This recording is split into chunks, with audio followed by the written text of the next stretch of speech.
oleh Bapak Diki Ahmar, SSI, MM. Beliau adalah alumni Fakultas Farmasi dari Universitas Pancasila Jakarta yang saat ini menjabat sebagai Ketua Asosiasi Pengusaha Cangkang Sawit Indonesia, mengelola satu perusahaan eksportir sawit, dan saat ini sedang merintis untuk gerakan Islam Damaikan Indonesia. Kepada Bapak Diki dan seluruh narasumber, kami persilahkan untuk tampil ke depan.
Bismillahirrahmanirrahim.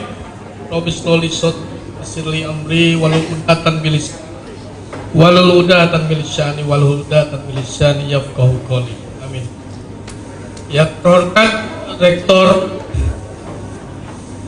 Profesor Dr. Muhair Pekana SMM, yang saya hormati para wakil rektor, para dekan dan segenap sivitas akademika Institut Teknologi Bisnis Ahmad Dahlan, yang saya hormati dan saya muliakan Ustadz sejuta umat, Al-Ustadz Profesor Dr.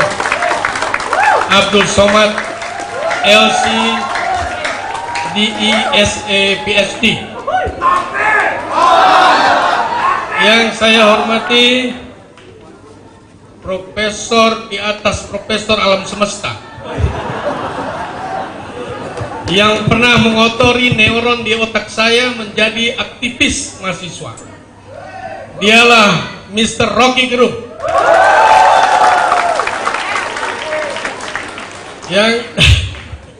Yang saya hormati para tamu undangan, yang mohon maaf tidak bisa saya sebutkan satu persatu, para ibu-ibu aspirasi dan ibu-ibu pengajian yang telah mendukung konsumsi kita pada hari ini, para mahasiswa, mahasiswi yang saya hormati, ya, baik yang hadir di gedung ini maupun yang mengikuti daring, yang saya hormati, yang sedang duduk di Oke. Assalamualaikum warahmatullahi wabarakatuh.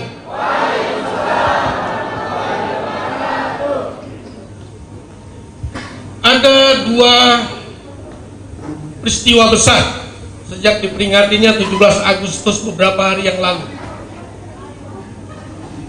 Berita besar itu adalah, pertama, seorang pengamen cilik yang berhasil menggoyang istana yang namanya Farel. Ya, ini cuplikannya.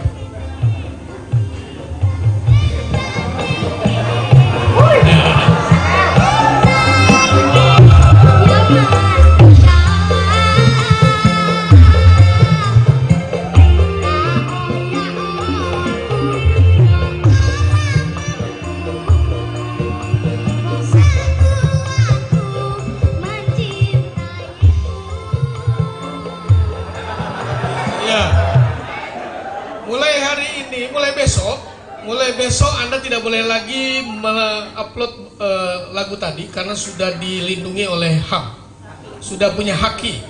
Jadi siapa yang mengedarkan video ini maka dikenakan bayaran.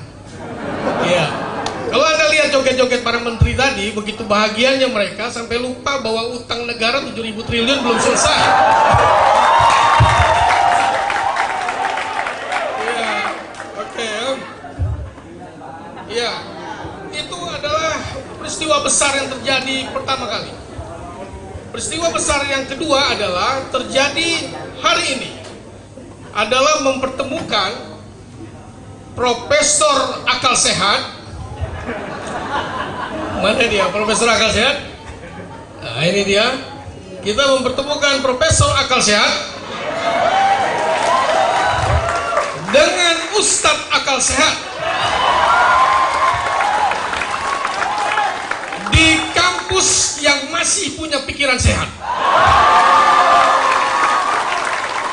Ya, karena saya sudah menawarkan beberapa kampus untuk panggung beliau.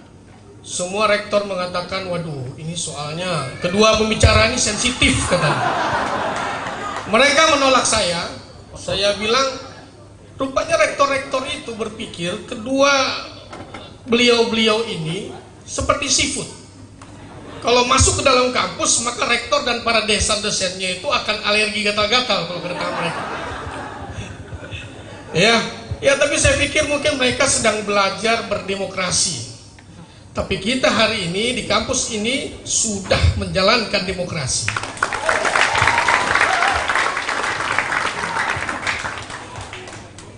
Ada lagi. Kalau Anda lihat gambar flyer tadi, ya, ada yang protes. Anak saya protes, tapi yang paling menjengkelkan tuh anggota dewan di salah satu di Sumatera. Dia bilang begini, Bang, kalau Ustadz Somad aku kenal, Bang. Dia ahli agama, dia tahu semua ilmu-ilmu hadis dan lain-lain.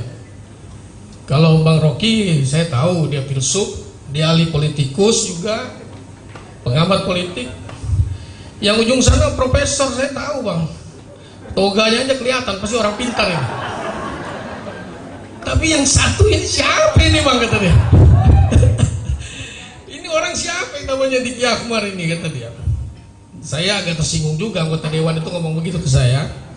Akhirnya saya jawab begini, Bang, kita ini sama-sama politikus warung kopi. Otak kita ini kosong isinya, tapi kalau bicara panjang kita bicara, Bang. Ya, hanya bedanya kalau dia banyak bicara, banyak janji, rakyat percaya dia, kemudian dia terpilih walaupun otaknya kosong. Kalau saya ini pengusaha, saya berusaha bagaimana menemukan dua tokoh besar ini bisa berada di dalam satu panggung ini, walaupun otak saya masih juga kosong. Ya, oke.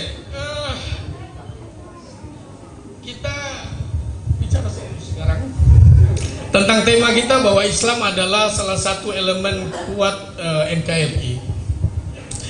Bapak Ibu sekalian, negara yang besar dan kuat itu elemen utamanya adalah rakyat.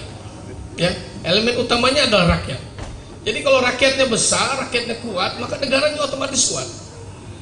Lalu persoalannya apa? Kita lihat di grafik ya. Indonesia itu penduduknya ada 272,23 juta jiwa dan umat Islamnya ada 236,53 juta jiwa. Artinya ada 86,88% umat Islam di negara ini yang punya identitas yang sama sebagai rakyat Indonesia. Next. Lalu Anda bandingkan dengan agama lain, ya, kita tidak mengecilkan minoritas, tapi memang kenyataan bahwa negara ini rakyat yang punya identitas yang sama yang namanya Islam itu besar sekali.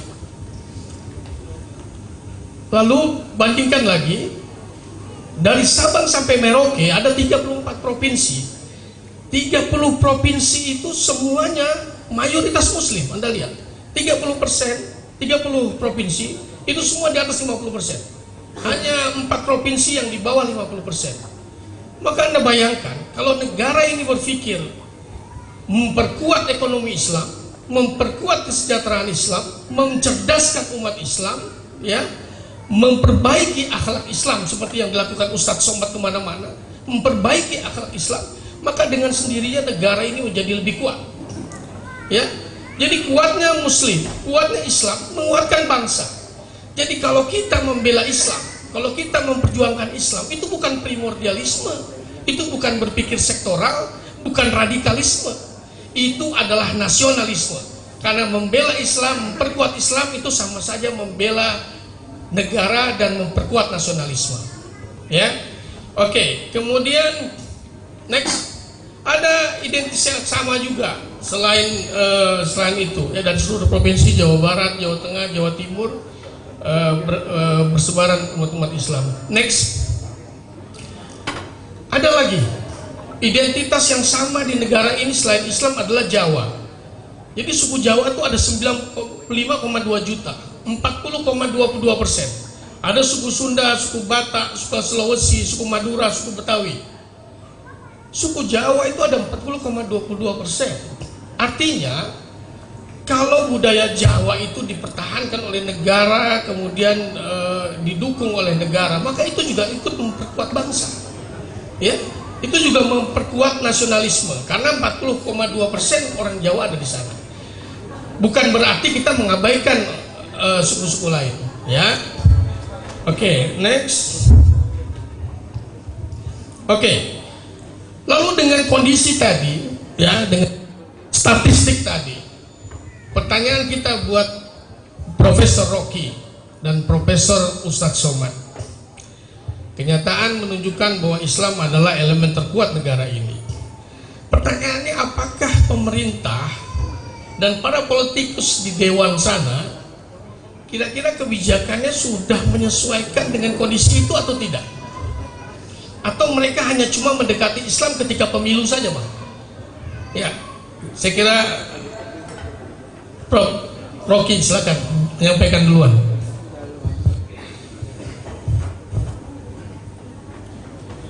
Ya, Profesor Diki, ini kayak ujian disertasi itu. Dan saya mesti cari akal supaya ucapan ini tidak menimbulkan sprindik. Tadi betul diterangkan di situ, mayoritas Indonesia adalah Muslim, mayoritas Indonesia adalah Jawa.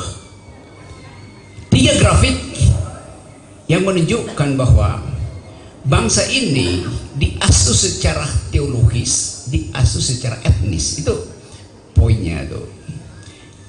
Ada grafik lain yang belum diterangkan dan saya tunjukkan angkanya. Per hari ini 12 juta anak-anak Indonesia mengalami stunting, kekurangan gizi.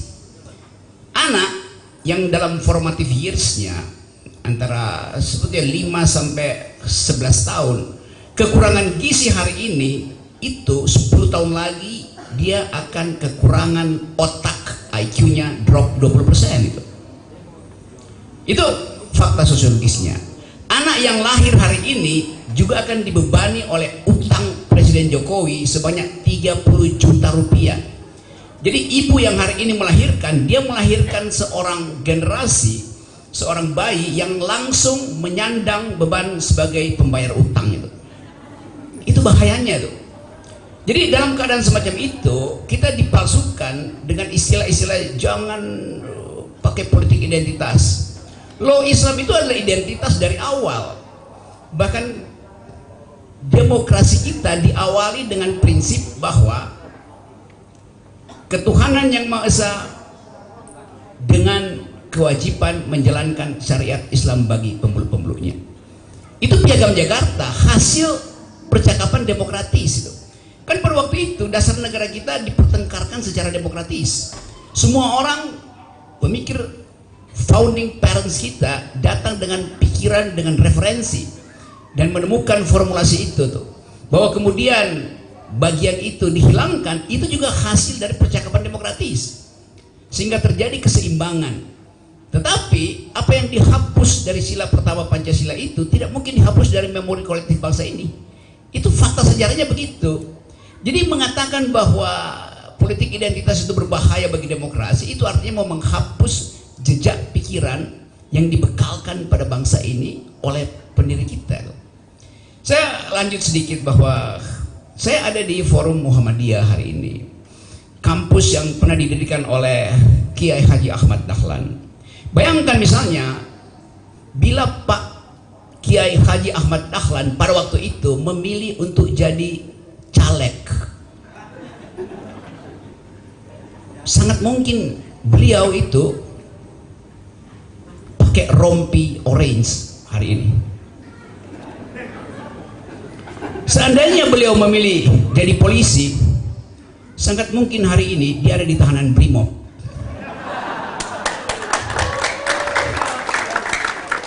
Tapi sejarah hukum alam sudah jadi sunatullah bahwa Kiai Haji Ahmad Dahlan memilih menjadi pedagog, menjadi pendidik, sehingga Muhammadiyah sekarang punya 172 universitas. Artinya dengan berapa tadi 5 juta mahasiswa. Jadi kalau 1 jam aja dosen Muhammadiyah mogok ngajar, IQ bangsa ini drop. Anda bayangkan itu. 1 jam Ustadz Abdul Somad berhenti berceramah, kedunguan bangsa ini bertambah. Itu yang kita sebut sebagai modal pikiran bangsa ini untuk melesat itu.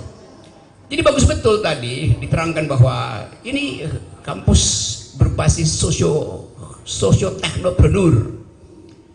Teknologi sekarang tumbuh secara eksponensial. Kita bilang kita masuk di dalam masyarakat teknologis 4.0. 4.0. Tetapi kalau teknologi dan ekonomi tumbuh secara 4.0, masyarakat mesti tumbuh di atas itu. Masyarakat mesti jadi 5.0 supaya masyarakat bisa mengawasi perkembangan teknologi maupun perkembangan ekonomi itu. Di Jepang misalnya orang bicara oke, kami masuk dalam 4.0, iya, tapi society-nya masuk dalam 5.0. Kenapa? Karena pemimpinnya adalah 6.0. Di kita ekonomi mau ditumbuhkan 4.0, pemimpinnya 0.4. Itu problem utama kita tuh. Jadi memang kita harus memperluas percakapan politik semacam ini dari kampus. Kita ingin kampus memproduksi pikiran itu. Agak ajaib kalau beberapa kampus menolak saya dan Ustaz Abdul Somad. Emangnya kampus sekarang perlu pakai paspor untuk berceramah tuh. Jadi kampus ini kayak Singapura, nolak orang untuk berbicara. Padahal bangsa ini dimulai dengan percakapan. Kita tahu bagaimana konstitusi itu dibangun dengan percakapan yang ketat, sistematis, bertengkar berbulan-bulan untuk menghasilkan Indonesia. Sekarang kita nggak ada pertengkaran, karena pertengkaran dilarang oleh KUHP. Jadi sekali lagi menjawab secara singkat bahwa negeri ini perlu diinvestasikan ulang dengan pikiran. Nah, akal sehat kami berdua tolong dicatat, karena kita nggak ada di baliho tuh. Saya tidak ada di baliho, Pak Ustadz Abdul Somad tidak ada di baliho. Kalau Anda keliling Sumatera, Jawa segala macam, Anda bertemu dengan baliho para capres. Gambarnya besar, wajahnya besar, otaknya kecil. Karena nggak ada perdebatan. Orang kalau mau jadi capres mesti dia mendaftar. Pak Rektor, saya mau jadi capres, uji pikiran saya di forum Ahmad Dahlan, di forum Muhammadiyah. Itu baru bermutu. Kan kita hanya lihat orang cara program di panggung dangdut. Bagaimana mungkin ada perdebatan di panggung dangdut? Jadi sekali lagi saya membayangkan bahwa anak tadi, Farel tadi yang bernyanyi di depan publik, sebetulnya kita bayangkan 10 tahun ke depan dia jadi apa di dalam sistem politik kita tuh. Apa dia mau jadi capres? Nggak bisa, karena dia bukan oligarki. Apa dia mau jadi pendidik? Sangat mungkin. Tapi dari sekarang kita mesti pastikan bahwa Farel harus disediakan nutrisi yang baik buat dia supaya dia tumbuh. Jangan sekedar dia jadi ikon untuk menghibur para menteri. Jadi satu waktu nanti kita ingin agar supaya ada Farel yang mengucapkan pikiran bukan karena sekedar ingin menghibur, tapi ingin menumbuhkan kembali kebiasaan berpikir bangsa ini. Kira-kira itu pengantarnya. Terima kasih. Silakan lanjut, Prof. Pak Ustaz. Assalamualaikum warahmatullahi wabarakatuh.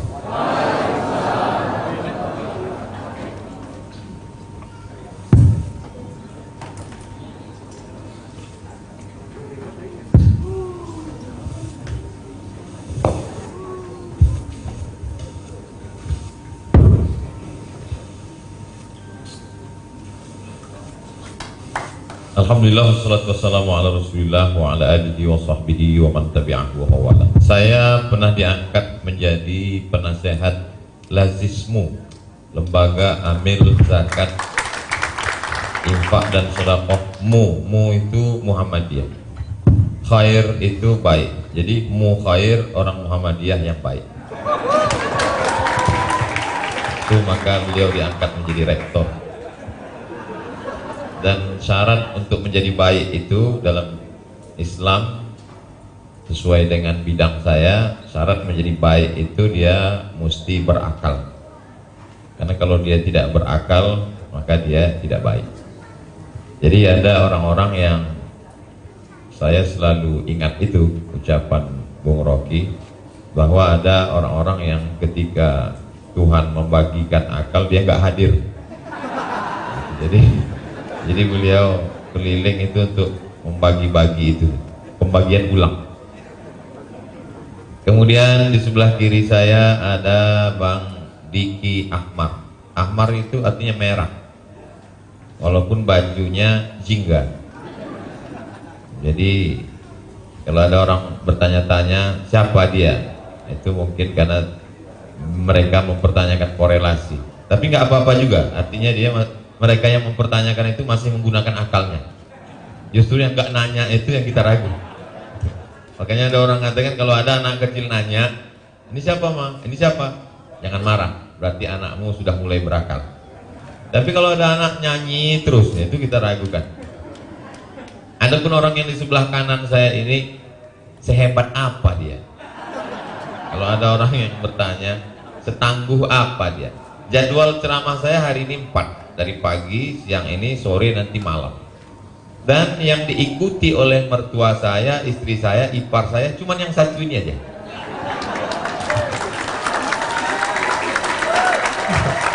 Yang 3 itu mereka nggak hadir. Jadi lama saya mikir, berarti orang sebelah kanan ini jauh di atas saya, maka mereka datang. Ada sesuatu yang tidak terpikirkan oleh orang, beliau pikirkan. Jadi memang manusia ini diberi kelebihan macam-macam. Tahun 1723, 300 tahun yang lalu, nenek moyang kami, jadi kami bukan orang yang tinggal di pokok kayu lalu ujuk-ujuk tiba-tiba 17 Agustus 1945 merdeka. Tidak. Jauh sebelum itu kami sudah punya negara, kami sudah punya negeri. 13 juta gulden sultan kami menyumbang untuk perjuangan negeri ini.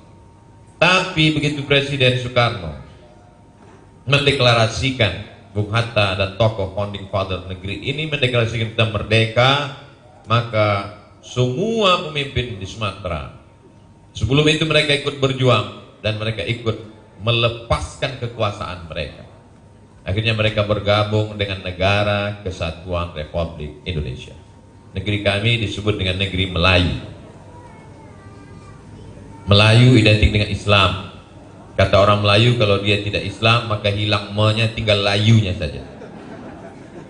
Jadi kalau apakah dengan setelah kami tidak lagi ikut monarki, dulu kami pakai kerajaan, setelah kami ikut demokrasi, apakah kami melepaskan kemelayuan kami? Tidak, kami tetap sebagai orang Melayu. Apakah setelah dengan berdemokrasi lalu kami menghilangkan identitas agama kami? Kami tetap dengan beragama. Kalaulah demokrasi itu menghilangkan identitas agama, maka orang Eropa tidak beragama. Toh pada hari ini mereka beragama. Bahkan di pedalaman Riau, di suku Terasing, yang merupakan program saya setahun masuk 2 kali. Dari mana misionaris datang? Dari Portugis, dari Prancis, sampai ke pedalaman hutan Riau.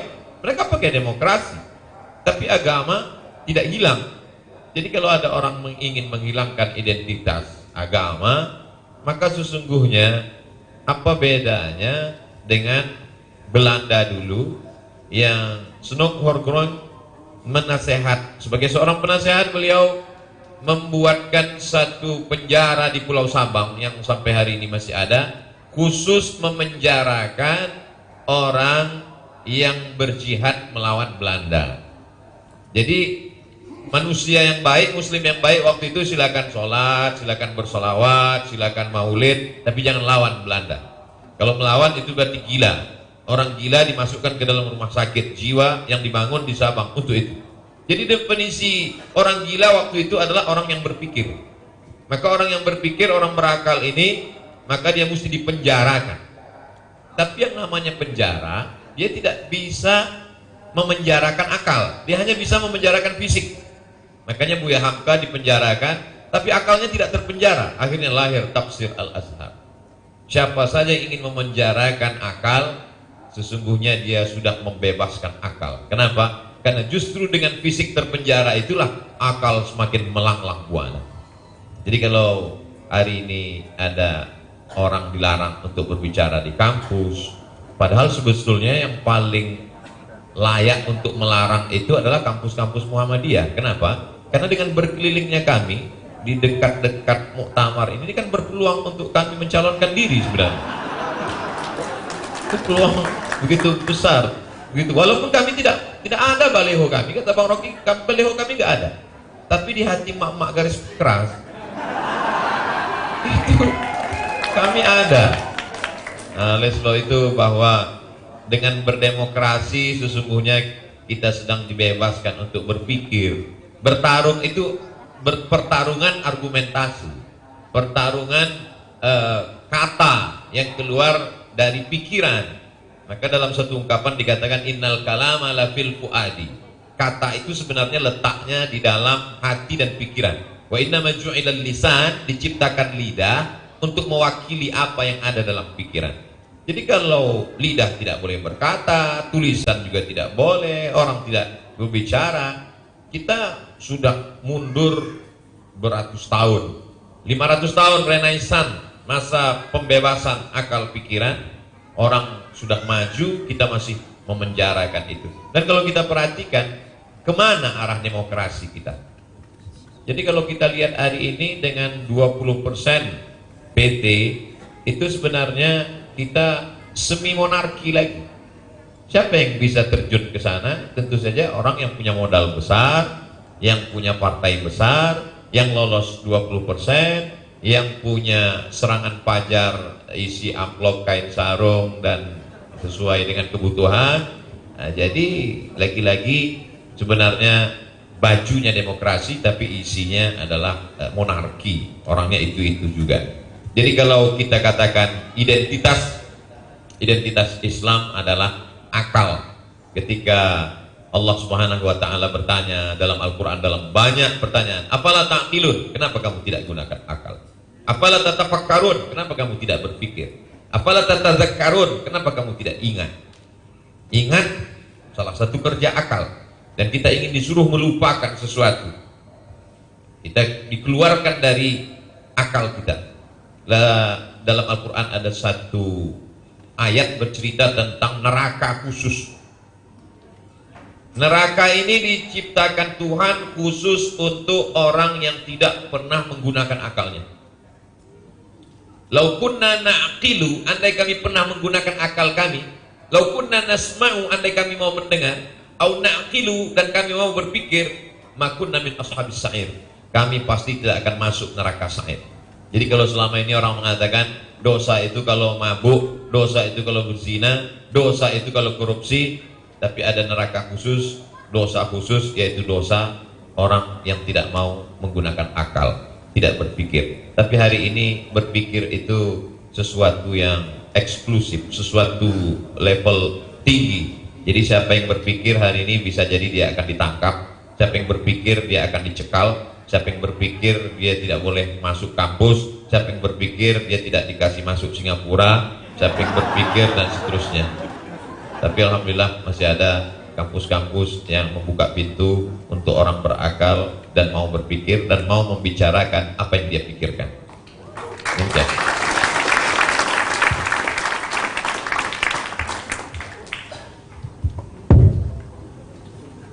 Ya, terima kasih.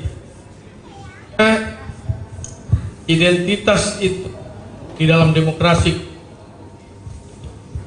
identitas agama itu perlu di dalam satu demokrasi. Kalau menurut Ustaz Ahmad tadi,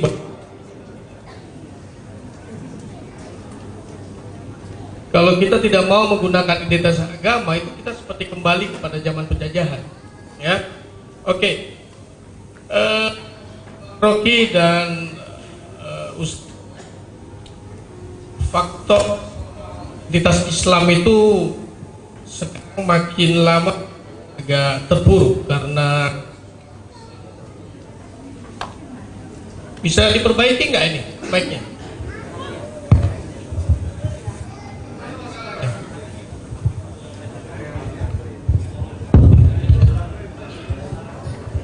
Ya, oke. Ya, soal Islamofobia.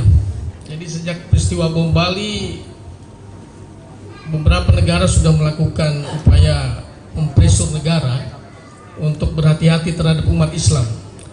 Agak berjanggut sedikit, wah, sudah mulai dicurigai membahayakan.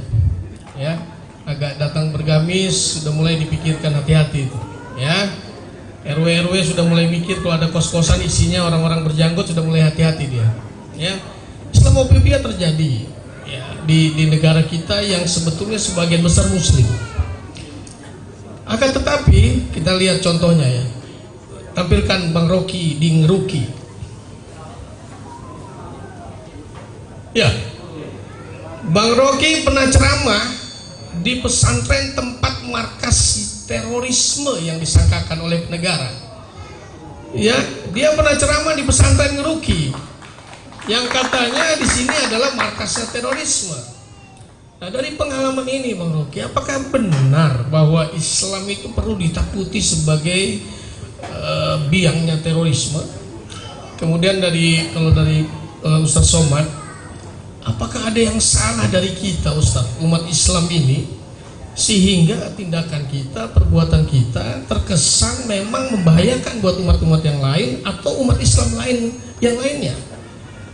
Islamofobia itu bukan ditakuti oleh minoritas, justru oleh sesama Muslim yang menyedihkannya di negara kita ini. Islamofobia itu justru sesama Muslim. Anda bisa lihat di 01, 02, ya, itu sesama Muslim justru yang bertempur, dan mereka menganggap orang 02 radikal, 01 kira-kira Islam moderat gitu ya. Nah, gimana perspektifnya Mas Rocky melihat Islamofobia di kita ini sudah sampai selevel apa? Apakah benar ada? Kemudian untuk Ustadz Somad, apakah ada yang salah dari kita Ustadz? Sampai kita ini ditakuti oleh Islam kita sendiri, oleh minoritas juga.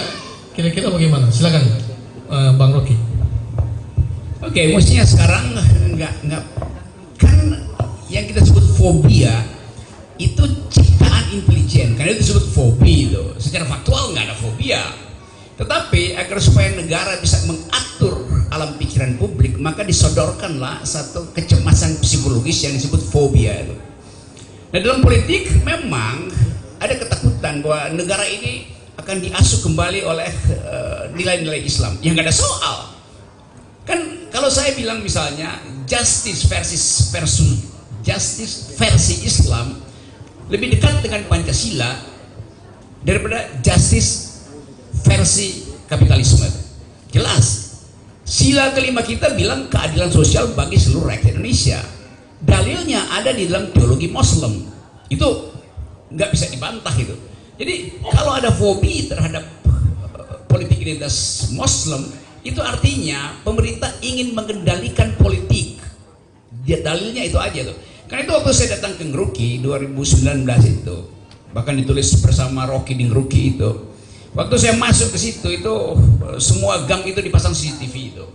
Dan polisi yang dampingi saya bilang, Pak Rocky ini berbahaya loh. Saya bilang enggak, saya diundang untuk bertengkar dengan pikiran itu. Pikiran hanya disebut pikiran kalau ada yang dipertengkarkan. Kalau saya berpikir dan pikiran saya tidak dilawan, itu artinya saya lagi berdoa. Berdoa tidak boleh diganggu, berpikir harus diganggu. Karena itu teman-teman di Ngeruki undang saya untuk bertengkar tentang hubungan antara negara dan Islam. Saya datang ke situ dan isinya ada argumentasi.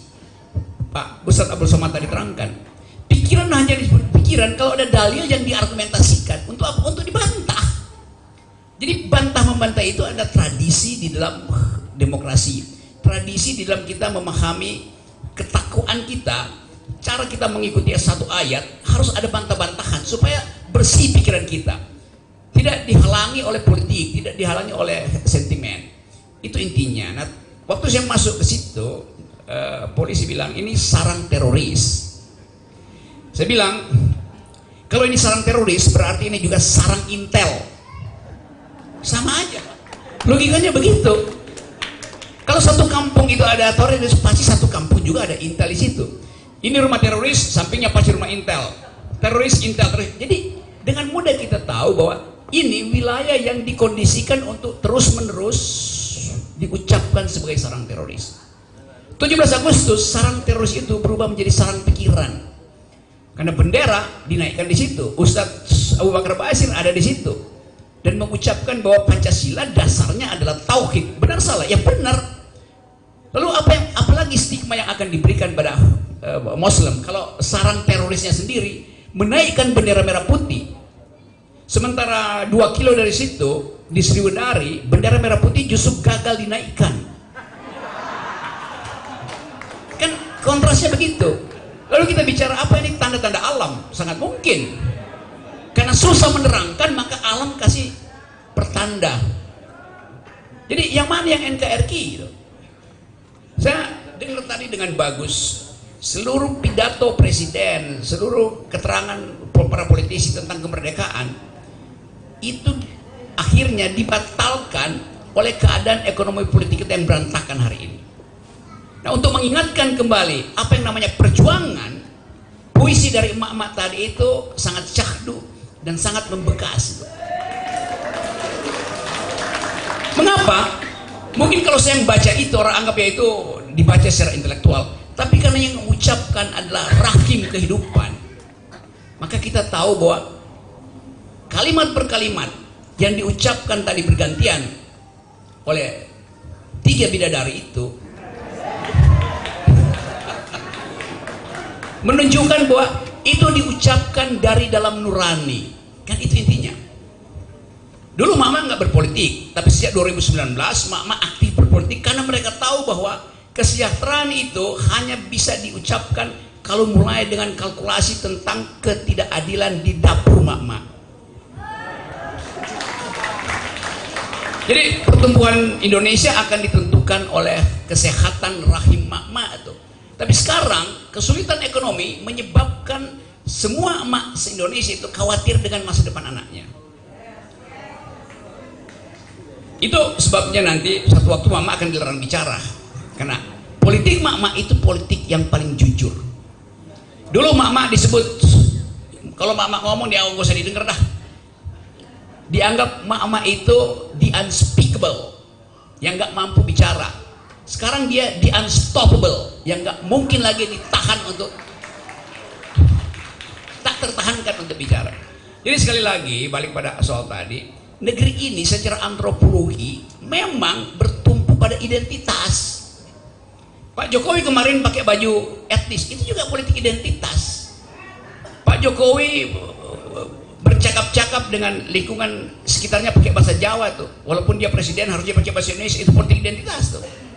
Nah, sekali lagi kemampuan kita untuk membedakan bahwa yang disebut politik identitas adalah keinginan untuk memaksimalkan cara berpikir awal kita yang memang dasarnya adalah identitas. Muslim adalah identitas, kejauhan adalah identitas.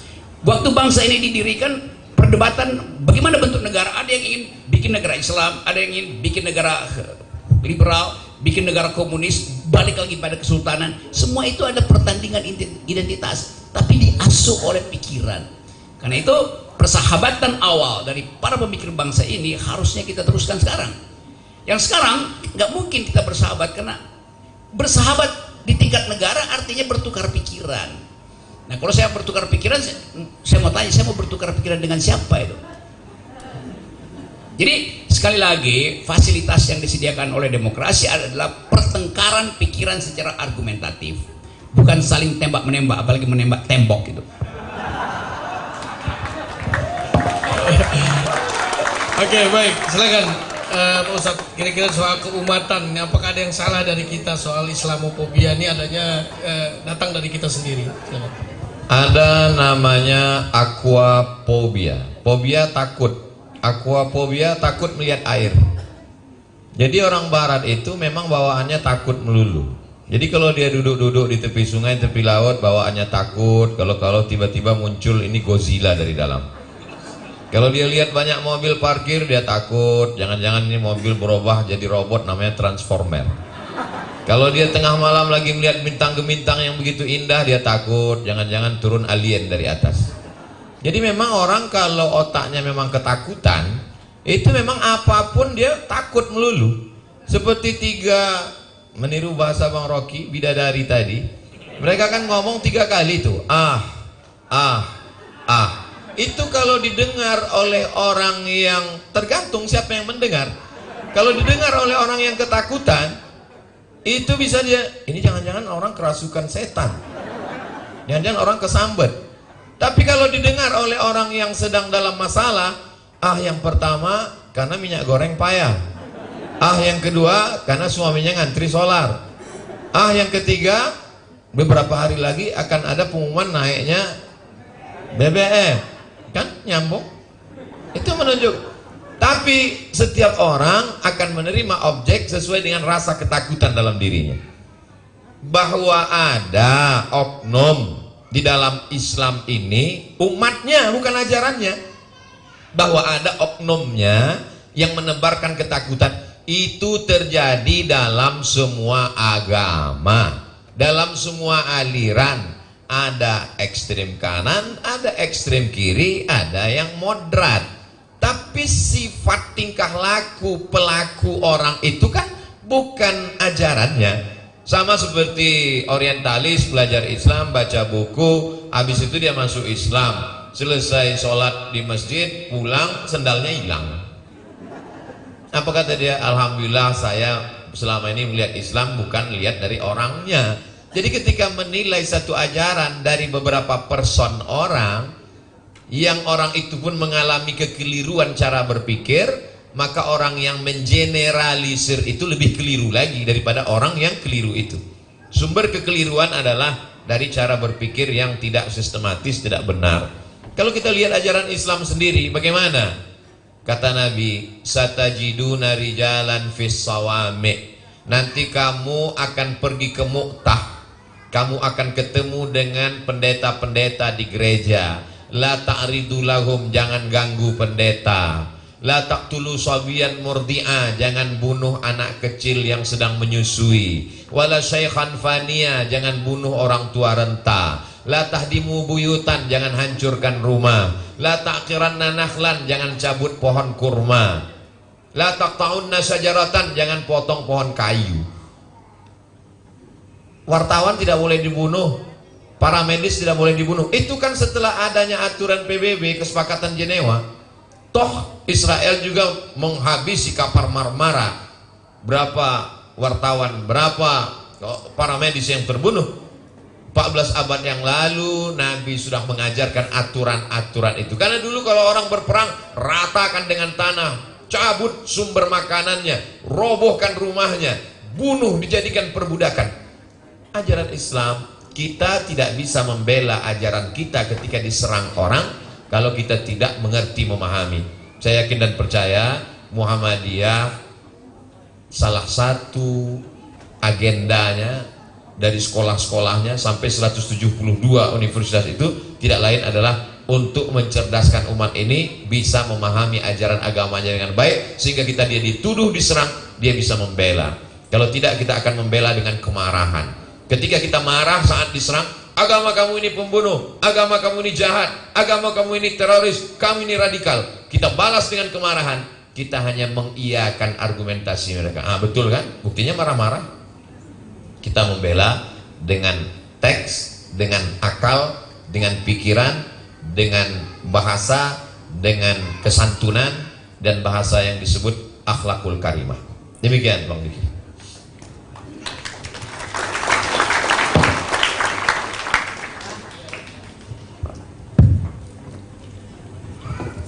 Ya, terima kasih. Jadi hadirin semua, jelas sekali ya bahwa Islamofobia itu tidak lain, cara kita melawannya adalah dengan akhlakul karimah. Itulah sebabnya saya berniat membuat satu gerakan Islam Damaikan Indonesia.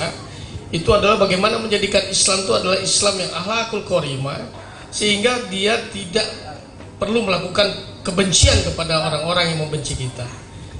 Saya kira waktunya masih tinggal, karena Pak Ustadz hanya batas waktu sampai jam 3. Ada masih banyak beberapa pertanyaan saya skip saja. Saya berikan kesempatan kepada hadirin semua untuk bisa bertanya. Untuk session pertama 3 penanya, 2 wanita dan 1 pria.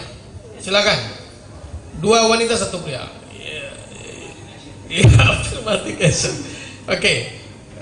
Mbak Wati ya, pertama Mbak Wati, yang kedua wanita yang kedua dari mahasiswa, ada mahasiswi? Ya, Mbak yang itu. Kemudian yang ketiga Mas yang tengah ya. Oke, silakan. Panitia bisa tolong mic-nya, Mbak Wati. Singkat ya, singkat padat ya, supaya banyak pertanyaan yang bisa disampaikan ke Bung Rocky maupun Pak Ustadz. Ada mic-nya, ada. Sebentar. Yang pertama sana dulu. Nanti sesi yang kedua disiapkan 2 pria dan 1 wanita.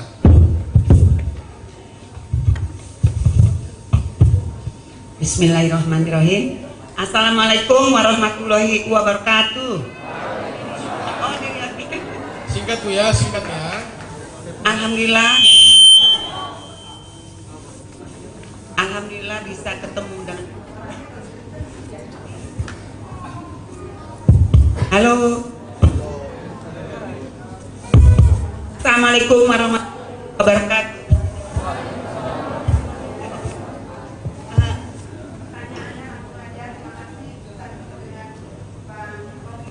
Dan Ustadz ini dari hari ini sedangnya terjadi di kepolisian. Ya betul. Momentum dipergunakan oleh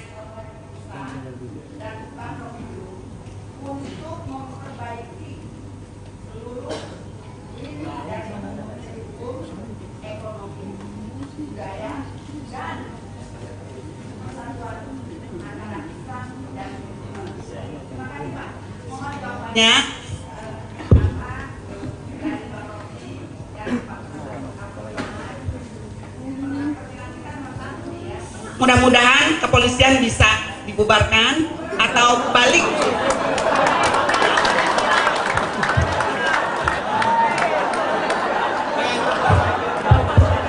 Jangan. Kalau polisi atau balik ke barak seperti dulu di bawah TNI. Terima kasih. Assalamualaikum warahmatullahi wabarakatuh. Oke, pertanyaan kedua, silakan langsung. Kita kumpulkan pertanyaannya. Assalamualaikum warahmatullahi wabarakatuh. Mas Diki, Profesor Ustadz Abdul Somad dan Profesor Rocky Gerung.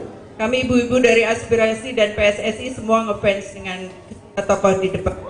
Tepuk tangan dong buat tokoh-tokoh luar biasa. Pertanyaan ini khusus pada Mas Rocky Gerung dan Ustadz Profesor Abdul Somad. Bagaimana konstelasi kita menghadapi 2024? Gimana caranya Islam semakin kuat dan kompak?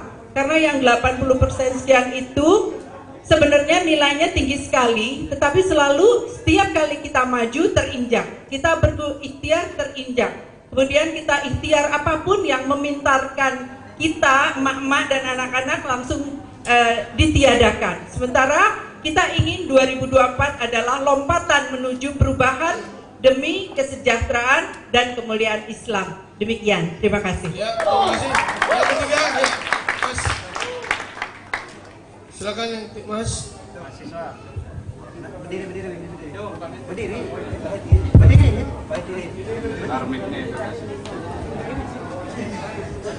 Ya, assalamualaikum warahmatullahi wabarakatuh. Salam. Terima kasih atas kesempatannya Pak Diki, Ustadz Abdul Somad dan juga Bang Rocky Gerung. Yang ingin saya tanya ini adalah mengenai pergerakan Islam, perbandingan pergerakan Islam di Mesir dan juga di Indonesia. Yang saya maksud ini adalah pergerakan Ikhwanul Muslimin yang didirikan oleh Hasan al-Banna pada 1928. Yang kita tahu bahwa pergerakan Ikhwan ini adalah bergerak sesuai dengan peraturan undang-undang dari pemerintah Mesir yang seperti kita ketahui bahwa mereka menang pada pemilu tahun 2011 yang dimenangkan oleh Muhammad Mursi. Tapi pada kenyataannya hanya berjalan 1 tahun dan dilakukan represif oleh pemerintah Mesir sehingga dikudeta oleh Abdel Al-Sisi. Dan pertanyaan saya itu adalah apakah nasib pergerakan Islam Indonesia ini akan sama dengan yang ada di Mesir seperti itu? Terima kasih. Baik, ya langsung Prof. Oke, ini rumit, tapi saya tahu bahwa pertanyaan itu menyangkut kecurigaan kita terhadap masa depan kalau track politiknya masih seperti sekarang tuh. Kan ada prinsip bahwa kalau negara gagal menyediakan kesejahteraan, maka dia mulai ceramahi kita dengan stabilitas. Itu konyolnya tuh. Padahal negara-negara modern bahkan yang sekuler menganggap bahwa Islamofobi itu adalah bentukan narasi yang hanya berlaku secara atau hanya bisa diberlakukan kalau di dalamnya ada upaya untuk mengkonsolidasi kekuasaan. Jadi Islamofobi selalu polar di depannya adalah konsolidasi kekuasaan. Sekarang apa dasarnya untuk fobi pada Islam? Nah, ini kesempatan sejarah untuk mengucapkan kembali dalil-dalil filosofi, dalil-dalil teologi yang kaya pada Islam tentang social justice. Kalau kita lihat perkembangan pemikiran ekonomi yang disebut monetaris udah berhenti itu, karena kita akan masuk nanti pada cryptocurrency. Mereka yang masih berpikir bahwa perekonomian bisa diatur sekedar dengan mengendalikan jumlah uang itu gagal. Sebaliknya juga kubu yang lain yang menganggap bahwa spending pemerintah itu yang akan mengaktifkan ekonomi. Indonesia sebetulnya ada di dalam prinsip, kalau di sini ada mahasiswa ekonomi, namanya Keynesian principle. Dalam kedaruratan, ketiadaan lapangan kerja, ketiadaan daya beli, maka pemerintah harus spending, harus keluarkan uangnya tuh. Sekarang agak ajaib, pemerintah klaim bahwa tahun lalu ada windfall, ada rezeki dari extractive industry 200 atau 300 triliun masuk di APBN kita. Tapi kenapa itu tidak menghasilkan daya beli pada emak-emak tuh? Jadi buat apa negara menabung? Negara nggak boleh nabung, negara mesti keluarkan uangnya untuk menghidupkan ekonomi itu. Kalau ayah seorang mahasiswa, ayahnya bilang saya punya tabungan, tapi mahasiswanya tidak dikasih uang kuliah, uang beli pulsa, itu artinya ayahnya pelit. Kan itu intinya kan. Jadi pemerintah nggak boleh punya tabungan, itu intinya. Tapi kalau kita lihat sekarang, kenapa pemerintah menahan uangnya tuh? Karena tahun depan ada tahun politik. Jadi uang itu akan digelontorkan untuk membeli suara orang yang kelaparan. Nah, suara orang lapar, suara orang miskin dengan mudah dimanipulasi tuh. Jadi dari prinsip itu pemerintah udah gagal untuk memenuhi perintah konstitusi sejahterakan rakyat, pelihara fakir miskin. Kapan fakir miskin dipelihara? Nanti 2023. Dalam bentuk apa? Serangan fajar tadi. Jadi itu soalnya, itu tipu-tipuannya begitu tuh. Nah, sekali lagi bagian itu yang saya anggap kalau begitu caranya, maka harus ada gerakan yang lebih radikal. Tadi teman yang lagi nyalek nanya ke saya tuh, kira-kira potensi 2024 siapa yang mau memenangkan pemilu? Saya bilang saya nggak berpikir 2024 karena saya mau lakukan aktivitas untuk membatalkan pemilu tuh. Yes. Karena keterangan tadi Pak Abdul Somad, Ustadz mengatakan bahwa desain itu adalah desain yang diinginkan oleh oligarki. Sampai sekarang Anda lihat misalnya, mana dana pemilu yang harusnya sudah turun ke KPU? Nggak ada. Yang ada adalah musyawarah rakyat. Pak Jokowi lagi senang musyawarah rakyat. Yang itu bukan soal pemilu. Jadi kalau prinsip 20% itu tidak disediakan oleh negara, saya akan memimpin gerakan yang namanya LBP, Liga Boykot Pemilu.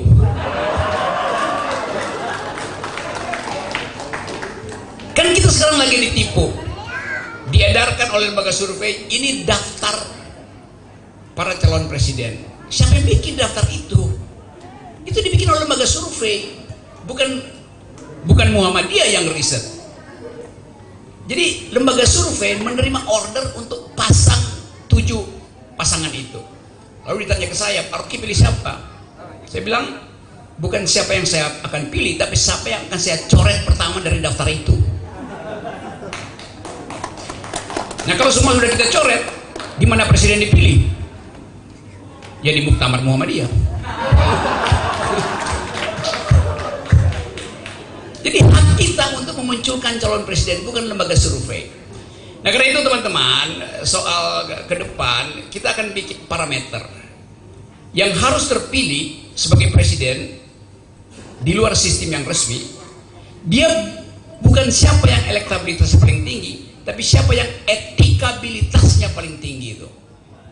Etikability. Apa itu etikabilitas? Secara moral dia bersih. Calon presiden nggak pernah nipu mak-mak, nggak pernah bohongin mak-mak tuh. Oke, lulus itu kita pindah pada parameter kedua, filter kedua, intelektualitas.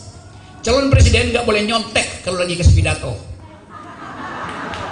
Ya itu supaya kita tahu bahwa yang dia ucapkan datang dari dalam pikirannya sendiri itu, bukan yang di brief oleh panitia debat gitu.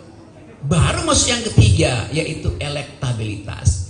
Jadi elektabilitas itu dimaksudkan untuk menguji pertama moral standingnya, etikabilitasnya, kedua intelektualitasnya tuh. Bisa nggak kita pakai itu sebagai parameter? Bisa. Kalau itu kita pakai, semuanya tuh batal. Kecuali yang di kiri kanan, di kiri saya, dan yang di kanan dia. Jadi kita mesti berani mengatakan bahwa ini yang kita inginkan. Nah itu sebabnya emak-emak pasti akan digoda lagi untuk mengagung-agungkan seseorang yang pernah berjanji bahwa dia akan timbul tenggelam bersama rakyat. Ternyata dia sekarang mengambang bersama kekuasaan. Nah forum ini forum akal sehat. Kita mesti buka soal-soal itu. Nggak ada yang terlarang di sini. Jadi begitu kira-kira cara kita membayangkan masa depan. Terima kasih.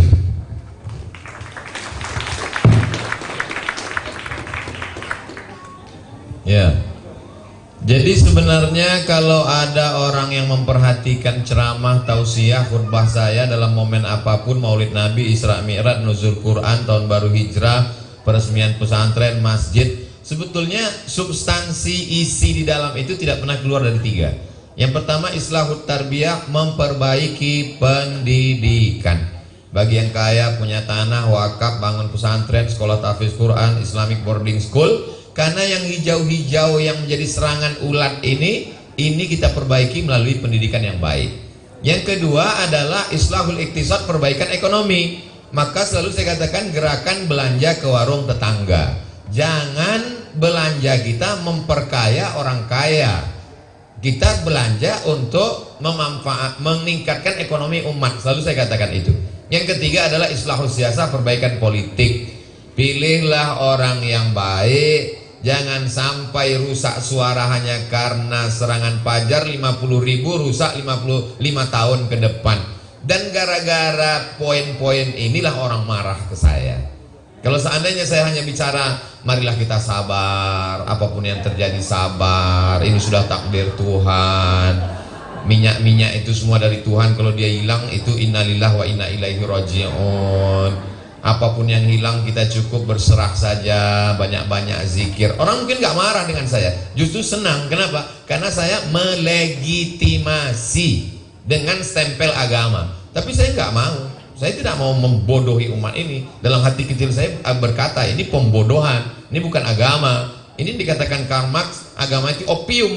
Kenapa agama itu dikatakan opium? Karena meninabobokan orang. Kalau Nabi Muhammad mengajarkan seperti itu, dia tidak melawan Abu Jahal, Abu Lahab di Makkah. Maka dia katakan kepada orang Islam di Makkah, ya udahlah, ini udah takdir Allah, kita terima aja apapun yang terjadi. Tapi dia akan hijrah, dia akan pindah ke Madinah, dia membuat sesuatu. Dia tidak bertahan turun wahyu di Jabal Sur. Kenapa dia tidak sholat tahajud, baca Quran, zikir, sementara malaikat maut datang? Ada action, ada show force. Dia bawa 10.000 pasukan. Tapi bukan berarti saya akan bawa pasukan, enggak. Saya ngomong aja orang udah takut, apalagi kalau saya bawa pasukan.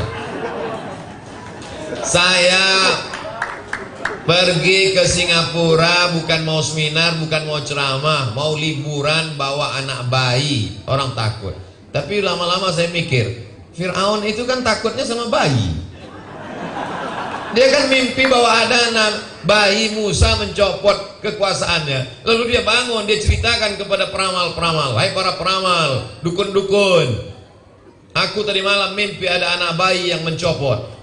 Semua anak bayi yang tahun ini lahir, potong." Jadi ternyata orang yang tinggal di gedung yang mewah, megah dengan segala pengawalannya, kekuasaan, di dalam lubuk hati yang paling dalam, dengan bayi dalam mimpi pun takut. Itulah penderitaan di atas penderitaan. Nah, demokrasi menjamin orang untuk berbicara, berdiskusi, berargumentasi. Ada orang-orang yang mengawal ini, disebut dengan wasit. Wasit tidak boleh berpihak kepada Manchester United, Liverpool, ataupun kesebelasan manapun. Dia hanya mengawal ini. Polisi, tentara, hakim, jaksa, maka mereka ini digaji oleh negara. Mereka tidak ada keberpihakan, mengawal. Kalau sudah wasitnya outside, wasitnya bermain, maka lapangan sepak bola akan terjadi kacau balau yang luar biasa. Tapi dibalik semua yang logis, dibalik semua yang sifatnya fisik, ada metafisik, ada kekuatan, ada Tuhan, ada yang maha kuasa. Jadi mungkin sebagian orang berpikir, ini dunia sudah kiamat Pak Ustadz, mungkin Tuhan sudah mati. Belum, dia masih bekerja, dia masih berbuat. Maka ketika beberapa syuhada yang mati terbunuh itu, ayah mereka yang tidak jadi beli baju hari raya untuk membelikan sekolahnya, anaknya, ibu yang mengandungkan anak, melahirkan, menyusukan, membesarkan, tiba-tiba anaknya mati, dia mengadu kepada Tuhan di tengah malam. Maka Tuhan membuat suatu skenario yang tak pernah terpikirkan oleh manusia, sesuatu yang tidak pernah terlintas di hati manusia, sebuah ledakan besar. Dan ketika itu terjadi, orang baru hanya berkata, "Oh." Tapi dalam kata "oh" itu makna yang dalam, sama seperti maka perlu puisi yang baru. Oh, ternyata ini yang terjadi karena ada sesuatu yang metafisik. Saya yakin pada itu semua. Maka selalu saya katakan, Musa tidak pernah terlalu repot untuk memikirkan bagaimana kematian Fir'aun. Tapi pada akhirnya apa yang terjadi? Fir'aun mati, dan cara matinya sangat tidak enak, tersedak karena air laut yang asin. Ibrahim tidak pernah terlalu pusing memikirkan bagaimana kematian Namrus, tapi Namrus mati dengan cara yang paling tidak enak. Apa itu? Nyamuk masuk ke hidungnya dan menggigit otaknya. Dia pukul, kepalanya nggak mempan, akhirnya dia pukulkan ke dinding, mati. Pernahkah orang terpikir bahwa akan mati karena gigitan nyamuk, karena mati karena tersedak air laut? Tidak pernah. Hari berganti, musim berubah, isi manusia, isi dunia ini sebenarnya itu-itu saja. Ada manusia-manusia abadi, ada penguasa yang dengan kekuasaan angkuh sombongnya, namanya Fir'aun. Ada orang kaya dengan hartanya luar biasa, semua bisa dia beli, namanya Karun. Ada orang berilmu tapi ilmunya dipakai untuk menjilat penguasa, namanya Haman. Ada ulama tapi keilmuan agamanya dipakai juga untuk mendukung kekuasaan, namanya Bal'am. Tapi di samping 4 orang ini ada satu anak muda yang luar biasa, dan pada akhirnya dia mendapat kemenangan. Dia adalah Musa alaihissalam. Hari berganti, musim berubah, harapan selalu ada. Dan harapan terbesar dalam kisah Musa, jangan tepuk tangan dulu, belum selesai. Kalau kita perhatikan dalam kisah Musa, tidak ada satu ayat pun bercerita tentang ayah Musa. Yang ada adalah wa auhayna ila ummi Musa, ibu Musa. Apa kata Allah kepada ibu Musa? Hanyutkan anakmu.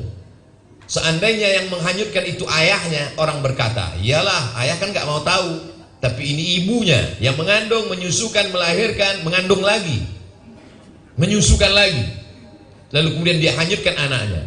Lalu kemudian siapa yang menemukan bayi yang hanyut ini? Juga seorang perempuan yang merindukan seorang anak. Dia adalah istri Fir'aun, namanya Asia. Dan siapa yang mengikuti anak dalam kotak ini sehingga ketemu di sana? seorang perempuan juga, kakaknya Nabi Musa. Lalu kemudian Nabi Musa dalam keterasingannya, dia lihat ada antrian panjang orang untuk mendapatkan air, lalu dia bantu, dan ada perempuan yang membawa dia kepada Syuaib. Ibu, kakak, istri, semuanya adalah perempuan. Jadi di balik kekuatan Musa ada kekuatan perempuan. Itulah gerakan mak-mak radikal yang luar biasa hari ini.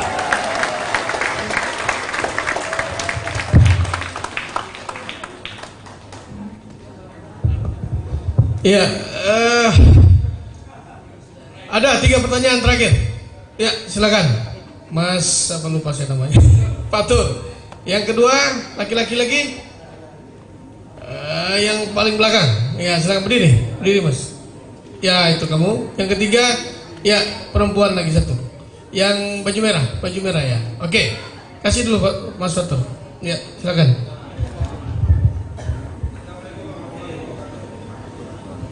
Ya, Assalamualaikum warahmatullahi wabarakatuh. Saya mau menyampaikan saja, singkat saja karena waktunya. Negara kita ini sudah darurat 2 yang paling utama. Adalah darurat akhlak dan darurat kebohongan. Karena dari atas sampai bawah tidak punya akhlak dan selalu bohong. Nah, kalau 2 saja ini sudah merasuk sampai ke penegak hukum, apa tausiah yang disampaikan sama Ustaz Abdul Somad dan apa solusinya oleh Profesor Rocky Gerung? Karena buat saya negara ini sudah. Saya sederhana aja pertanyaan saya ke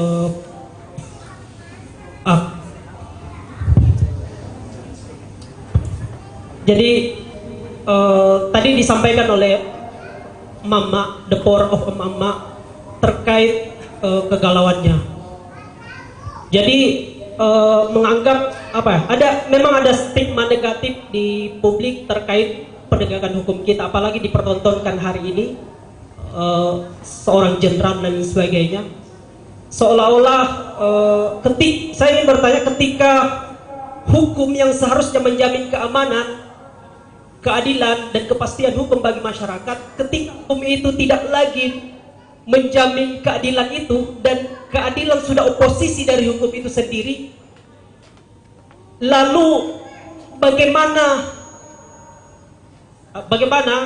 dari kita sebagai masyarakat publik, ya, masyarakat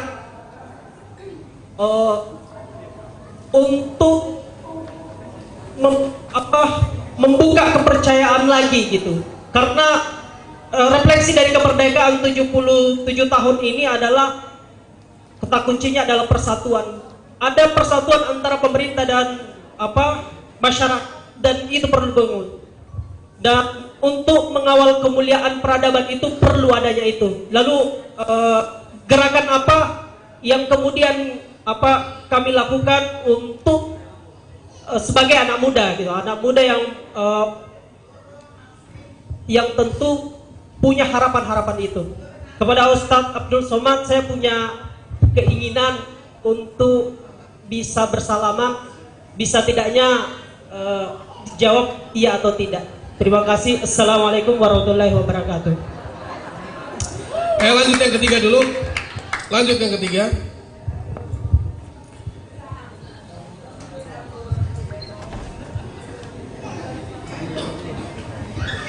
Bismillahirrahmanirrahim. Assalamualaikum warahmatullahi wabarakatuh.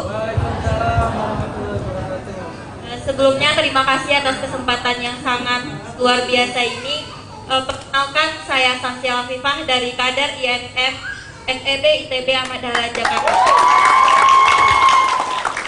Singkat saja, izin bertanya terkait tema yang diangkat pada diskusi kali ini. Jika menelaah terkait masalah kemerdekaan dan Islam sebagai elemen utama NKRI, mengapa masih ada kabar tentang Islam itu radikal? Islam itu anti NKRI. Dan atas hal kabar yang beredar itu menjadikan keraguan bagi masyarakat awam dalam menelaahnya. Dan mereka mempercayai bahwa itu Islam berjuang bukan karena NKRI, tetapi karena agama Islam itu sendiri. Terima kasih. Assalamualaikum warahmatullahi wabarakatuh. Waalaikumsalam. Bisa dipahami tiga-tiganya pertanyaanmu ya? Yes. Suasana hari ini semacam tumpukan kemarahan yang tidak bisa diucapkan. Kenapa? Karena cara kita mengucapkan harus kita pilih bahasa supaya tidak potensial jadi delik, dituduh makar, memprovokasi itu. Jadi bayangkan satu negara demokrasi yang 77 tahun kita rayakan, toh kita masih mengedit kalimat gitu. Saya tahu kegugupan kalian teman-teman di sini itu. Tetapi sekaligus kita tahu bahwa memang ini suasana yang mesti kita hadapi. Ada keadaan yang menggoncangkan batin kita, pembunuhan oleh polisi itu, kucing juga dianiaya. Jadi semua itu semacam letupan dari kondisi yang udah rumit, minta ampun. Bagaimana mengurai itu? Saya kasih sedikit optimisme. 2 minggu lalu ada gerakan buruh, 1 juta buruh di seluruh Indonesia dipimpin oleh Jumhur Hidayah gitu. Diperlihatkan bahwa nggak ada hal yang menegangkan di situ. Sangat mungkin juga karena polisi lagi sibuk membenahi dirinya sehingga dia nggak bisa halangi gerakan buruh di situ tuh. Tapi sekaligus kita tahu di belakang gerakan buruh itu ada ide keadilan sosial, ada keinginan untuk merasakan hak buruh atas kesejahteraan yang hari-hari ini nggak mungkin dipenuhi oleh pemerintah, oleh kekuasaan. Jadi masyarakat sipil punya kemampuan untuk mengorganisir kekuatan. Nah, kita sebetulnya kalau kita mau jujur, mari kita persiapkan satu sistem masyarakat sipil yang bisa dikomandoi oleh pikiran. Ini persiapan. Kalau kita bikin hitungan misalnya, kita setelah kemerdekaan kita bicara tentang NKRI harga mati itu. Ya, itu sinyal fatalistis. Kalau ditanya NKRI harga mati, kapan matinya itu? Kalau terjadi perang di Cina Selatan atau perang Indo-Pasifik lebih luas lagi, konflik ketegangan Cina Amerika itu meledak di Taiwan, lalu muncul ide agar supaya Indonesia itu disuruh memihak proksi Amerika atau proksi Cina. Kita bilang kita non-blok. Itu non-blok itu istilah yang diketawain orang sekarang tuh. Karena kepemimpinan non-blok artinya profil dalam negeri kita mesti kuat. Orang nggak lihat Presiden Jokowi punya kemampuan untuk diplomasi internasional. Jadi kalau dalam 2 bulan ke depan terjadi ketegangan di Cina Selatan dan di Indo-Pasifik, lalu armada ke-7 Amerika turun dari USS Ronald Reagan turun dari Filipina ke arah Singapura, lalu dia naik ke arah Okinawa, yang dari Okinawa turun ke arah Malaysia, menyeberang ke selat menuju Australia, pangkalan di Darwin. Kita dijepit di Laut Cina Selatan dan di muara Pasifik. Dalam 14 jam hitungan intelijen Indonesia lumpuh. Karena itu jalur kita masih impor daging dari Brasil, kita masih impor jagung dari Argentina, kita masih impor obat-obatan dari Taiwan, segala macam tuh. Jadi Indonesia sangat rapuh secara geopolitik. Lalu di atas Pasifik Amerika bilang ini non-fly zone. Pesawat apa yang lewat di situ kita tembak itu. Berhenti seluruh jalur eksploitasi dan jalur distribusi bahan pokok kita termasuk energi BBM tuh. Jadi kita rapuh di situ. Sementara di dalam negeri nggak ada satu lembaga yang masih bisa kita hargai. Jadi kalau kita lihat dari atas, Indonesia memang bakal lumpuh. Nah, kalau kita bayangkan bakal lumpuh, kita perkuat kondisi masyarakat sipil hari ini dengan memperbanyak kesepakatan informal antar kita. Hentikan rasisme, hentikan rasialisme, fokus pada kemiskinan. Kan itu yang harus kita persiapkan. Bahaya sekali kalau kita terpecah pada saat yang sama, potensi kepemimpinan itu tidak di tangan kita. Kita ingin ada dealer, kita ingin ada leader, tapi yang ada sekarang dealer semua. Susah. Ya, percakapan semacam ini mengikat kita pada satu kesepakatan. Indonesia tidak boleh dilumpuhkan hanya oleh ambisi politik 2-3 orang. Ya, sekali lagi saya percaya bahwa apa yang kita bicarakan di sini akan tumbuh menjadi kesepakatan umum. Dan saya bolak-balik ke semua universitas di daerah itu, semangat untuk menemukan kembali Indonesia menyala-nyala tuh. Jadi izinkan saya berceramah terus, Pak Abdul Somad berceramah terus, dan kita ingin pastikan bahwa negeri ini bisa dituntun kembali oleh akal pikiran. Janji itu akan saya penuhi, dan kalau saya tidak penuhi maka ikuti langkah saya. Kalau pemerintah tidak bisa penuhi janjinya untuk membuat masyarakat sejahtera, kita lakukan langkah tadi, LBP, Liga Boykot Pemilu itu lebih masuk akal daripada kita titipkan aspirasi kita pada baliho-baliho yang mukanya aja besar tapi otaknya kecil. Terima kasih.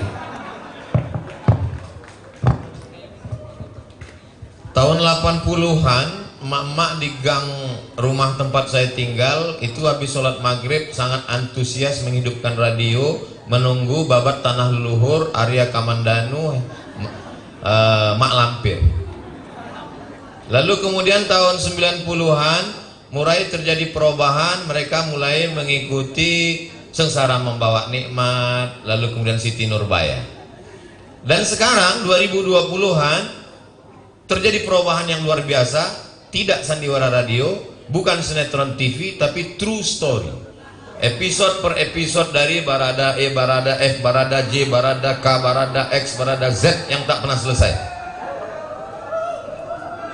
Saya sebetulnya mau ngisi ceramah, tausiah, pengajian, didekatkan dengan Bung Rocky ini ya jadi begini jadinya.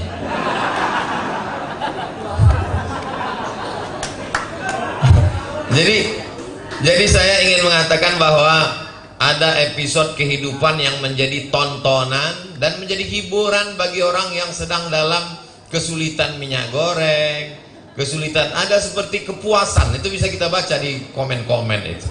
Ada seperti kepuasan sekali mendapatkan berita luar biasa. Tapi jangan lupa, kenapa ini? Kenapa bisa muncul? Kenapa bisa tidak tertutupi? Padahal semua seperti sudah berkolaborasi yang begitu indah dengan konferensi pers yang sempurna, perfect. Kenapa bisa batal itu semua? Karena ada seorang ibu yang menjerit, dia minta itu peti dibuka.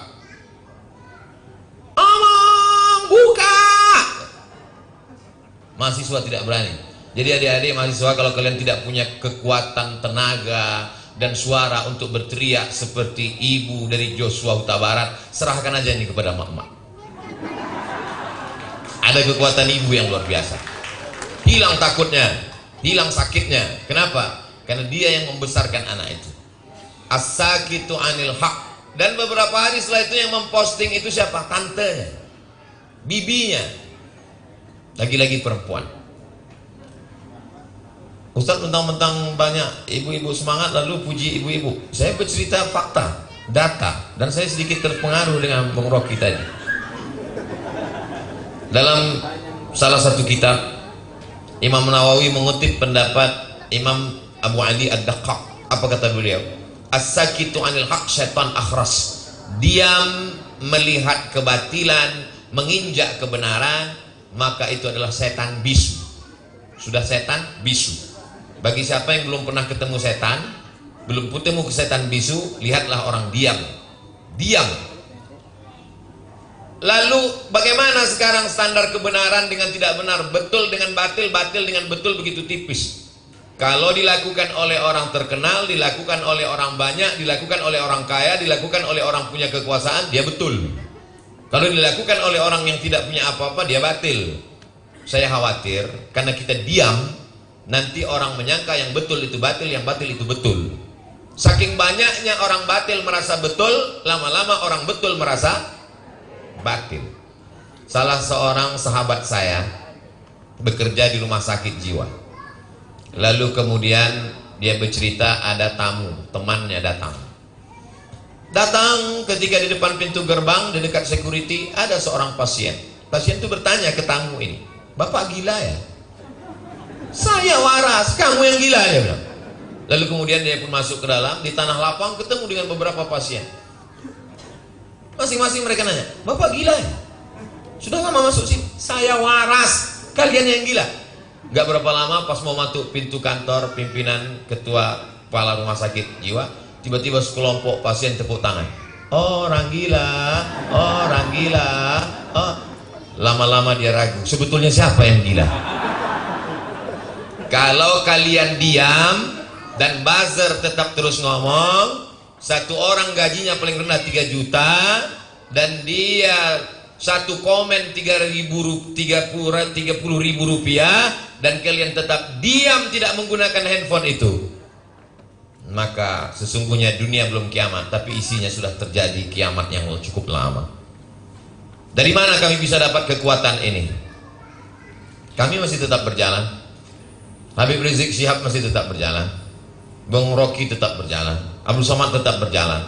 Kurang hebat dahsyat apalagi larangan, tekanan dan lain sebagainya. Kita tetap jalan. Andai Ustaz Abdul Somad tidak boleh berjalan, saya akan duduk. Kalau tidak boleh ngomong di depan orang banyak, saya ngomong di YouTube. Kalau YouTube-nya ditutup, saya akan nulis buku. Kalau bukunya nggak boleh dicetak, saya simpan. Saya mati, generasi akan datang akan membacanya, insya Allah. Bukankah buku Buya Hamka menginspirasi anak-anak muda saat ini? Padahal dia sudah lama meninggal dunia. Bung, sudah 40 tahun kau meninggalkan kami. Tapi buku-buku masih tetap menginspirasi kami. Menulislah supaya orang di masa akan datang tahu bahwa kau pernah hidup di masa lalu. Bicaralah supaya nanti ketika kau ditanya, pernahkah lidahmu dipakai, pernahkah ujung jarimu dipakai, adakah beberapa giga dari paketmu itu kau pakai, kau bisa mempertanggungjawabkannya di depan Tuhan. Latus alunna yauma idzin anin naim. Saya kalau ditanya, kau sudah bicara Abdul Somad? Sudah. Karena aku bicara itulah maka berbagai macam kesulitan diterima. Tapi ke depan kita tetap optimis. Yang membuat kita bisa hidup itu adalah ada harapan. Orang kalau dia tidak makan, insya Allah dalam 3 bulan dia masih bisa hidup. Kalau dia tidak minum, 3 hari dia masih hidup. Tapi kalau dia sudah tidak ada harapan, dia sudah mati duluan sebelum malaikat maut datang. Jangan sampai anak muda kita kehilangan harapan. Yang menghilangkan harapan itu adalah kita. Jadi kalau sampai hari ini kami masih berkeliling, masih bicara, kami tidak ingin jadi ketua Muhammadiyah. Kami hanya ingin anak muda punya kepercayaan. Anak muda jangan sampai kehilangan kepercayaan. Dia sangka semua bisa dibeli dengan uang. Dia sangka semua ketakutan. Anak muda jangan sampai hilang masa depan. Anak muda yang terjebak di tubuh orang tua. Orang tua, semangatnya tua, yang terjebak di tubuh anak muda. Badannya muda, fisiknya muda, tapi dia sudah terlalu tua. Kita tidak ingin itu. Kita mau anak-anak muda yang tetap bersemangat. Dan di mana tempat anak muda? Tempat anak muda itu salah satunya adalah Institut Teknologi Bisnis Ahmad Dahlan.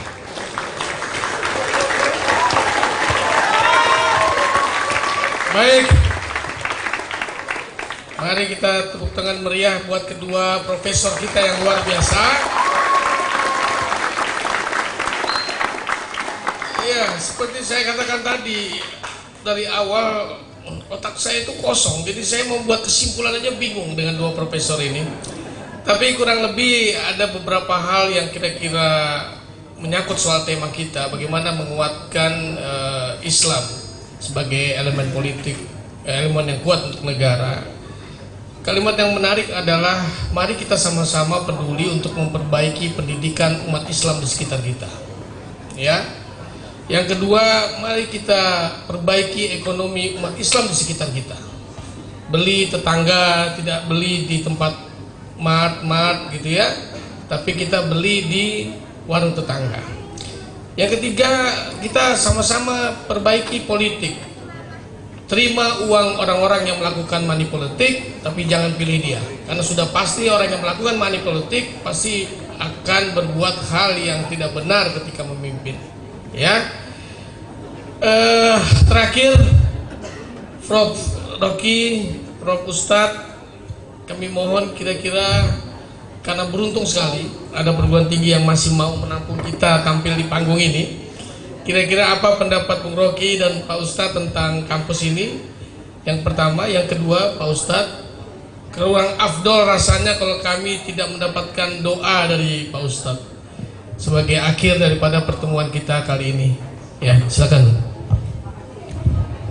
Oke, sekarang ada situasi di mana seluruh kampus besar itu kehilangan kepercayaan karena ketiadaan yang biasa disebut kejujuran berpikir. Saya bertahun-tahun ngajar di Universitas Indonesia dan saya nggak lihat bahwa dosen itu mampu untuk memberi sugesti pada anak muda untuk tampil sebagai pemikir tuh. Karena kebanyakan mahasiswa juga merasa lebih baik menyelesaikan kuliah ketimbang ikut dalam demonstrasi. Tetapi kehidupan kita hari ini digoda oleh pikiran mak-mak. Dan banyak anak muda sekarang yang merasa rendah diri kalau dia tidak membackup mak-mak itu. Jadi sekali lagi saya anggap bahwa kampus ini adalah prototip dari sebuah institusi yang ada di gang sempit bahkan, tapi berpikiran lebar itu. Itu intinya. Jadi kita ingin lebih baik kampus itu bekerja untuk memperpanjang jalan pikiran, bukan mengikuti Pak Jokowi yang sedang memperpanjang jalan tol itu nggak ada gunanya tuh. Jadi selalu ada trade off antara keinginan untuk menghasilkan pikiran dan ketidakmampuan kekuasaan hari ini untuk membaca arah sejarah tuh. Sejarah hanya bisa dituntun oleh pikiran yang jernih. Itu poinnya. Terima kasih. Dan selanjutnya saya juga minta doa dari Ustadz Abdul Somad.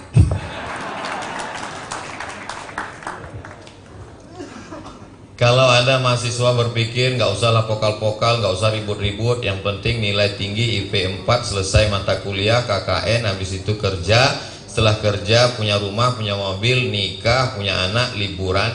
Apa beda kamu dengan kucing Anggora? Bagus kalau tak usah jadi manusia, jadi ikan mas koki aja. Kasih pelet, kasih pelet, kasih pelet, mati listrik, mati, selesai. Man makes story. Manusia yang bisa menciptakan sejarah. Jadi terkadang banyak orang berpikir simple. Dia semuanya mau instan. Sedangkan mie instan pun tetap juga dimasak pakai air panas. Kenapa kamu mau instan? Jadi apa yang dicari Abdul Somad itu? Saya nggak nyari apa-apa. Orang tidak akan menuduh saya mau jadi apa-apa. Itu dia keliling ke sana kemari, mau ngobrol, mau jadi ini, mau jadi itu. Orang wakil presiden aja saya tolak. Saya sampai mati jadi ustadz. Jadi kalau ada rektor, dekan, wakil rektor, ketua jurusan yang takut ngundang Bang Rocky, kalian gak usah seminar, gak usah capek-capek, gak usah mikir, gak usah undang motivator. Datang aja ngobrol-ngobrol dengan rektor ITB Ahmad Dahlan.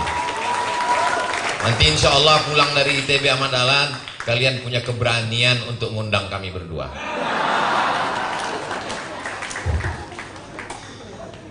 Langsung doa. A'udzubillahi minasyaitonirrajim. Bismillahirrahmanirrahim. Dengan namamu yang maha pengasih lagi maha penyayang, letakkan kasih sayang dalam hati kami, sehingga andai kami berkata, berbuat, itu semua berangkat dari rasa kasih sayang karena ingin menyelamatkan negeri ini, ya Allah.